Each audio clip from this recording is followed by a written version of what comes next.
आज हमारी नजर भविष्य की एक बहुत बड़ी ज्योतिषीय घटना पर है। हम बात कर रहे हैं 2026 में होने वाले सूर्य गोचर की। तारीख है 15 मार्च 2026। ज्योतिषी दुनिया में इस दिन को लेकर काफी हलचल है। क्यों? क्योंकि ज्योतिषीय स्रोतों के अनुसार ग्रहों के राजा सूर्य एक बहुत बड़ा बदलाव करने वाले हैं। तो चलिए समझते हैं कि आखिर ये पूरा मामला है क्या। तो आज हम क्या क्या जानने वाले हैं। सबसे पहले देखेंगे कि ये सूर्य का बड़ा बदलाव आखिर है क्या। फिर समझेंगे कि ये इतना उलझा हुआ क्यों है, कौन सी राशियां इससे फायदे में रहेंगी और किन्हें थोड़ा संभल कर चलना होगा। और हाँ, ज्योतिषीय उपाय क्या है, इस पर भी बात करेंगे। ये सारी जानकारी ज्योतिषीय स्रोतों पर ही आधारित है। तो सबसे पहले बात करते हैं कि ये गोचर आखिर है क्या, इसका मतलब क्या है। देखिए, 15 मार्च 2026 को सूर्य, जिन्हें ग्रहों का राजा और आत्मा और सम्मान का कारक माना जाता है, वो प्रवेश करेंगे मीन राशि में। अब मीन राशि जो है वो है बृहस्पति की राशि, और बृहस्पति सूर्य के मित्र हैं। और सूर्य वहां 1-2 दिन नहीं बल्कि पूरे 1 महीने के लिए रहेंगे। अब दिलचस्प बात सिर्फ यही नहीं है कि ये गोचर हो रहा है, बल्कि ये भी है कि ये कब तक चलेगा। पूरे 1 महीने तक, 15 मार्च से 14 अप्रैल 2026 तक ये ऊर्जाएं सक्रिय रहेंगी। और एक बात और, जिस दिन सूर्य मीन राशि में प्रवेश कर रहे हैं ना, उसी दिन पाप मोचनी एकादशी का एक बहुत खास संयोग भी बन रहा है। ये दिन आध्यात्मिक शुद्धि से जुड़ा है, जो इस गोचर के महत्व को और भी ज्यादा बढ़ा देता है। और अब आता है इस पूरे मामले का सबसे दिलचस्प मोड़।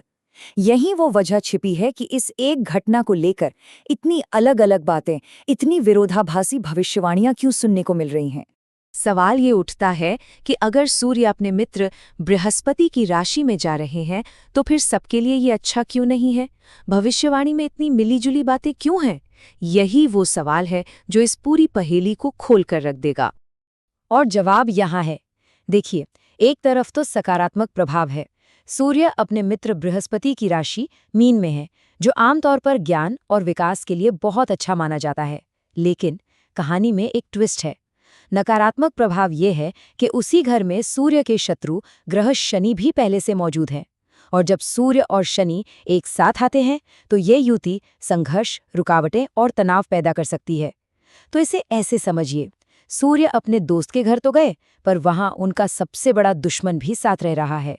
बस यहीं से 2 बिल्कुल अलग अलग ताकतें एक साथ काम करने लगती हैं। तो सवाल ये है कि इस दोहरी ऊर्जा का, इस टकराव का आखिर असर क्या होगा।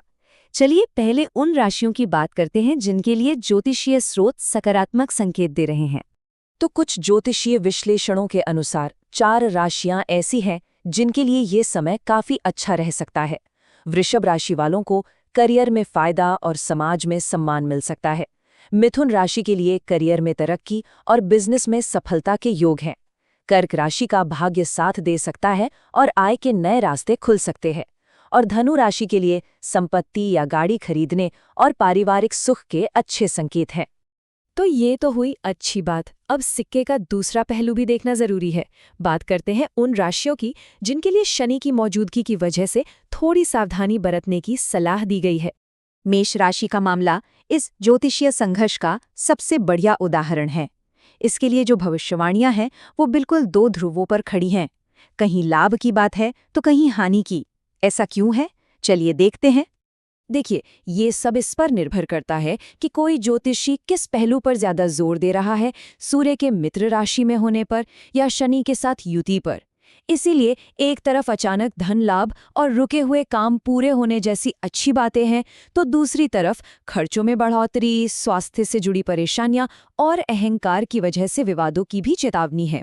तो मेष राशि के लिए परिणाम काफी अलग अलग हो सकते हैं। अब ऐसा ही कुछ हाल सिंह राशि का भी है, जिसके स्वामी तो खुद सूर्य ही है।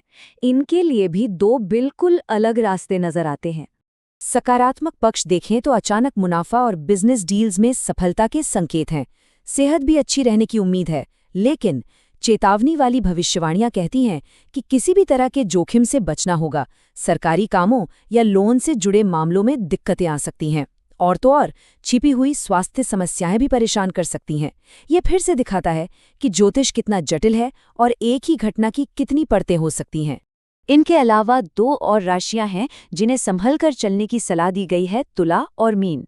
तुला राशि वालों को रिश्तों में आलोचना का सामना करना पड़ सकता है और तनाव बढ़ सकता है। वहीं मीन राशि में रिश्तों में उतार चढ़ाव और आर्थिक मामलों में सावधानी से फैसले लेने की जरूरत होगी। तो इन दोनों राशियों के लिए धैर्य बहुत जरूरी होगा। तो अब सवाल ये उठता है कि अगर किसी की राशि के लिए संकेत बहुत अच्छे नहीं है तो क्या किया जाए? अच्छी बात यह है कि ज्योतिष में हर चुनौती के साथ साथ उसके उपाय भी बताए जाते हैं ताकि नकारात्मक असर को कम किया जा सके और सकारात्मक ऊर्जा को बढ़ाया जा सके।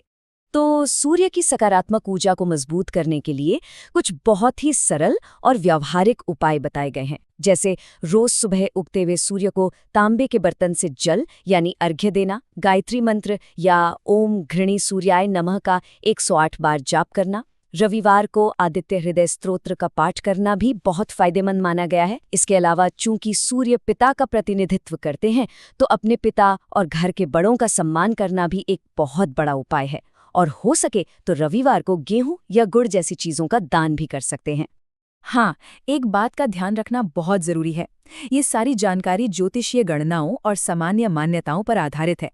इसलिए स्रोत भी यही सलाह देते हैं कि किसी भी अंतिम निर्णय पर पहुंचने से पहले किसी विशेषज्ञ से व्यक्तिगत सलाह लेना हमेशा बेहतर होता है। तो आखिर में ये गोचर हम सबको एक तरह के चौराहे पर लाकर खड़ा करता है। एक तरफ अवसर है तो दूसरी तरफ बाधा। ग्रह अपनी चाल चल रहे हैं और ऊर्जाएं अलग अलग दिशाओं में खींच रही हैं। सवाल बस ये रह जाता है कि हमारा ध्यान किस पर होगा, अवसर पर या बाधा पर।